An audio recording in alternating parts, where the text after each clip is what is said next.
नमस्कार दोस्तों, आपका स्वागत है। हमारी ये जो श्रृंखला है इसमें हम आत्मलोक का हर एक लोक आखिर किस तरीके से है इसके बारे में जानने की कोशिश कर रहे हैं। इसके पहले वीडियो में हमने जाना था कि जो पहला लोक है वो आखिर किस तरीके से होता है। आज हम जानेंगे कि आत्मलोक का जो दूसरा लोक है वो आखिर किस तरीके से है। ये जो दूसरा लोक है उसको भी नरक ही कहा जाएगा दोस्तों। ये बहुत ही बुरा ही लोक होता है, लेकिन अगर हम पहले लोक की बात करें तो उसके मुकाबले थोड़ा सा ये अच्छा लोक हो सकता है। यहाँ की जो आत्माएँ हैं वो समुदाय के ही साथ रहती है, लेकिन यहाँ पर भी रोशनी ज़रा भी नहीं होती। यहाँ पर पूरी तरीके से अंधेरा ही होता है जैसे पहले लोक में होता है। यहाँ की जो आत्माएं होती है वो समुदाय के साथ ही रहती है, लेकिन यहाँ की जो आत्माएं हैं दोस्तों उनके भी जो शरीर है वो पूरी तरीके से पूरे नहीं होते। यहाँ के भी आत्माएं जो है वो आधे अधूरे के शरीर के साथ ही वहाँ पर रहती है। और ये मतलब यहाँ से उनको वहाँ पर अगर जाना हो तो रेंग कर उनको जाना होता है। उनके अंदर इतनी ऊर्जा वहाँ पर नहीं होती कि वो अपनी हलचल जो है वो बहुत ही अच्छे से कर सके, और इसलिए बहुत ही बुरे हालातों में ऐसी जो आत्माएं होती है वो उनको यहाँ पर रहना पड़ता है। यहाँ की जो आत्माएं हैं दोस्तों वो जिस समुदाय के साथ रहती है, हमेशा ये जो आत्माएं होती है वो एक दूसरे के साथ झगड़ते ही रहते हैं। जैसे पृथ्वी पर आपने देखा होगा कि जो बुरे लोग हैं उनको अगर एक साथ हम रखें उनके बुरे कर्मों के वजह से, तो वो लोग ऐसे ही दिखाएंगे कि जैसे मेरी कोई गलती ही नहीं है, मुझे खामखा यहाँ पर रखा गया है। अगर यहाँ पर मैं हूँ और यहाँ पर किसी होने का मतलब मैं यहाँ पर जिस वजह से हूँ उसका कारण कोई और है, तो ऐसी जो आत्माएं होती है वो हमेशा दूसरे को जिम्मेदार मानती है। और जिनके साथ वो वहाँ पर रहेंगे वहाँ पर भी वो अच्छे से रहेंगे नहीं, वो एक दूसरे के साथ झगड़ा करेंगे। तो इस तरीके से हमेशा एक दूसरे को दोष देना, इंसान के अंदर कभी कभी जो बहुत बुरे बुरे गुण होते हैं वो हमेशा काम क्रोध लोभ जैसे ही बड़े बड़े गुण नहीं होते। बहुत सारे लोग इस दुनिया में ऐसे भी है दोस्तों जो कुछ भी उनके साथ कुछ बुरा हो तो उसका जो दोष है हमेशा दूसरों को दे देंगे। मतलब क्या है कि किसी बच्चे को समझो मतलब कम मार्क्स मिले तो वो किसी दूसरी चीज़ को दोष देंगे, जैसे इसलिए मैं फेल हुआ या फिर इसलिए मुझे कम मार्क्स मिले। तो हम पृथ्वी पर ऐसे बहुत सारे लोग आपने भी देखे होंगे कि जिनके साथ कुछ भी बुरा हो तो वो किस्मत को या फिर मतलब वो परफेक्ट है लेकिन दूसरा कोई गलत है। तो इस तरीके से यहाँ की जो आत्माएं होती हैं उनका जो स्वभाव होता है वो बहुत ही मतलब इससे मिलता जुलता होता है। यहाँ की जो आत्माएं होती है वो बहुत ही ऐसे बुरे वक्त में रहेंगे, लेकिन ऐसा नहीं बोलेंगे कि उस वक्त मुझसे कुछ बुरा हो गया। वो ऐसा ही सोचेंगे कि नहीं हालत बुरे थे, नहीं ऐसा हुआ तो मैं क्या करता। तो ऐसी चीज़ों की वजह से वो पृथ्वी पर आकर ऐसी जो आत्माएँ होती है वो बहुत कुछ पाप करती है, जैसे किसी का खून कर देना, किसी की ज़िंदगी बर्बाद कर देना। हमने पहले मतलब लोक में बात की थी कि जैसे अगर पृथ्वी पर बहुत ही महापाप अगर कोई इंसान करता है, जैसे किसी की मतलब सैकड़ों लोगों को मार डालना, लोगों के साथ मतलब जान के साथ खेलना, ऐसी जो आत्माएं होती है उनको पहले लोक में डाला जाता है। लेकिन पृथ्वी पर अगर कोई खून जैसा या फिर किसी की ज़िंदगी बर्बाद कर दे, बहुत सारे ऐसे भी लोग होते हैं जिनको मतलब दूसरों को कंट्रोल करना उनको बहुत अच्छा लगता है, जैसे उनकी वाइफ हो या फिर उनके बच्चे हो, तो ऐसा उनको कंट्रोल करके रखेंगे कि ये अगर तुमने किया तो मुझे क्यों नहीं पूछा।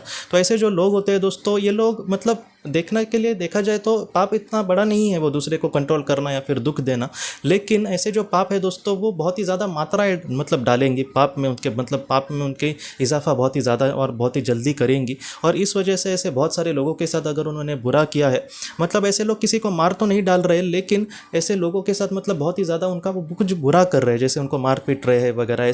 ऐसे जो पाप होते हैं वो बहुत ही कभी कभी किसी इंसान को बहुत ही निचले स्तर पर गिरा सकते हैं, उनकी आत्मा को, और वो दूसरे लोक में पहुंच सकती है। ऐसी जो आत्माएं होती है वो दूसरे लोक में रहेंगी, और ऐसी आत्माओं को वहाँ पर रहने के लिए बाद में सारी चीज़ें पता ही चल जाती है कि आखिर उनको वहाँ पर क्यों रहना पड़ रहा है। और ऐसी जो आत्माएं होती है वो समुदाय के उनके साथ ही रहेगी, लेकिन वो समुदाय में भी सारी मतलब बुरी ही आत्माएं होंगी और वो एक दूसरे के साथ हमेशा झगड़ती रहेंगी। इनके जो शरीर है वो पूरी तरीके से नहीं होते जैसे उच्च लोक में आत्माओं के होते हैं, और यहाँ पर भी पूरी तरीके से अंधेरा होता है। और अब बात आती है कि यहाँ की जो आत्माएं हैं वो किस तरीके से अपना विकास करे और किस तरीके से एक स्तर एक लोक ऊपर जाए।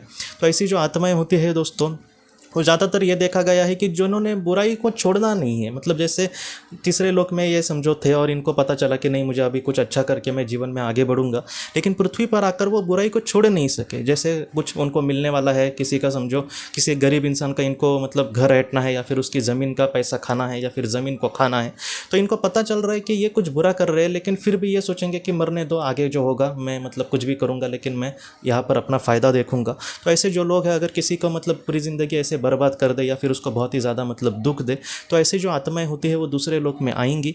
और ऐसी जो आत्माएं है वो तो होती है दोस्तों वो मतलब उनको भी पहले लोक की आत्मा के जैसे ही सर्वशक्तिमान ईश्वर को प्रार्थना करनी पड़ती है। अगर वहाँ से अगर उनको वहाँ पर छूटना है तो, अगर एक लोग ऊपर जाना है तो, तब उच्च वाली आत्माएं आकर उनको कहेंगी कि जिस तरीके से मतलब उनको पाप का क्षालन करना होगा और जीवन में आगे बढ़ना होगा। तो पहले लोग में हमने ये जाना था कि जो पहले लोग की आत्मा होती है उनको जानवरों के कुछ जन्म लेने पड़ते हैं, लेकिन दूसरे लोग में ज़्यादातर ये देखा गया है कि उनको जानवरों के जन्म नहीं लेने पड़ेंगे, उनको एक इंसान का ही जन्म मिलेगा, लेकिन बहुत ही बुरे हालत से उनको जीवन में आगे बढ़ना होगा।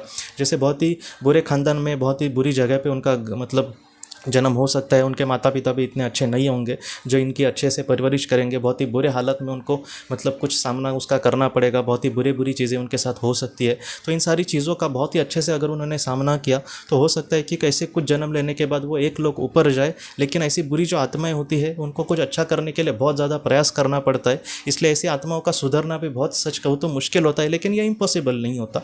कुछ ऐसी आत्माएं भी देखी गई है जिन्होंने कुछ 3-4 जन्म लेके वो एक लोग ऊपर चली गई है, तो ऐसे भी आत्माएं होती है। तो ऐसी मतलब इस तरीके से अगर वो परिस्थिति का सामना करेंगे तो इन सारी बुरी सिचुएशन से आगे आ सकती है। लेकिन अगर दूसरे लोग की बात करें तो ऐसी आत्माएं, बहुत सारी ऐसी भी आत्माएं होती है जो बहुत ही अच्छे से इन सारी चीज़ों को करके आगे बढ़ती है। लेकिन इन सारी चीज़ों में सीखने की यही बात है दोस्तों कि अगर कोई इंसान पृथ्वी पर बहुत ही ज़्यादा बुरा करेगा तो हो सकता है कि ऐसे लोग में वो चला जाए। इसलिए ऐसा मतलब ये इतना बुरा लोग होता है दोस्तों कि जैसे बहुत बड़ी बड़ी आत्माओं ने यही कहा है कि जैसे हम और आप जैसे इंसान हैं वो ऐसे पहले दूसरे और तीसरे लोक में हम कल्पना भी नहीं कर सकते, मतलब कुछ वक्त भी हम मतलब वहाँ पर काटना नहीं चाहेंगे, वो इतना बुरा लोक होता है। तो दूसरा लोक दोस्तों इस तरीके से होता है। अगले वीडियो में हम जानेंगे दोस्तों कि आखिर तीसरा जो लोक है आत्मलोक का, जिसका मतलब नरक का एंड हम कह सकते हैं, और चौथे लोक से कहीं ना कहीं एक अच्छी शुरुआत होती है, और 5वें लोक से स्वर्ग की शुरुआत होती है। तो हम अगली वीडियो में तीसरा लोक आखिर किस तरीके से होता है इसके बारे में डिटेल में जानकारी लेंगे दोस्तों। तो दोस्तों हम अपने अगली वीडियो में किसी नए विषय को लेकर मिलेंगे, तब तक आप अपने परिवार का ख्याल रखना। आपका बहुत बहुत धन्यवाद। जिंदगी की रोशनी ये एक कंसल्टेंसी है जो ऐसे लोगों को मदद करने की कोशिश करती है जिन्होंने किसी अपने को खोया है, या फिर जो लोग अपने जीवन में बहुत ही ज़्यादा दुखी है। जो लोग इस संस्था के साथ जुड़ते हैं उन्हें पास्ट लाइफ रिग्रेशन की ऑडियोज़ भेजी जाएगी, जिससे घर बैठे वह पास्ट लाइफ रिग्रेशन का अभ्यास कर सकते हैं, और उन्हें 5 मेडिटेशन ध्यान की भी ऑडियोज़ भेजी जाएगी। और इसके साथ साथ उन्हें PDF किताबें भेजी जाएंगी जो हिंदी और अंग्रेज़ी में है, जो मोबाइल पर या फिर लैपटॉप पर आप उसे पढ़ सकते हैं, और 10 ऑडियो बुक्स भी आपको भेजी जाएंगी। तो दोस्तों अगर आप इस संस्था के साथ जुड़ना चाहते हैं तो कृपया इस नंबर पे व्हाट्सएप मैसेज करें। आपका बहुत बहुत धन्यवाद।